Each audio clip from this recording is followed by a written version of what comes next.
এই জায়গাটার নাম হচ্ছে রায় দিঘি। আমি জানি না তোমরা কতদূর কি দেখতে পাচ্ছ।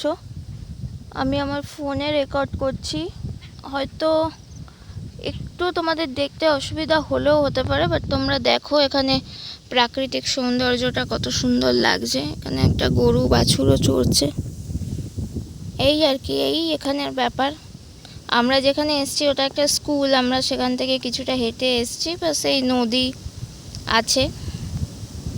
আমরা তো এসছি বস্ত্র বিতরণের জন্য, বাট ঘুরতে আসার মতো সেরকম জায়গা না। আমরা এসছি বলে নদীর ধারে বসে আছি, দ্যাটস অল। ওকে, তোমরা আমার ভিডিওগুলো লাইক শেয়ার কমেন্ট করে দিও। আর আমি বলতেই পারতাম যে খুব সুন্দর জায়গা, সবাই আসো এই সেই, বাট সত্যি অনেস্ট কথা বলা সবসময় ভালো। এখানে থাকার মধ্যে এই যে নদীটা আছে, পাশে আমরা বসে আছি, বাস এটাই। নদীর ধার দিয়ে একটা রাস্তা আছে। এরকম যদি কেউ এনজয় করতে চাও, কাছাকাছি থাকো, সে চলে এসো, কিন্তু বেশি দূর থেকে আসার মানে হয় না। Okay guys, bye. Like share subscribe করে দিও।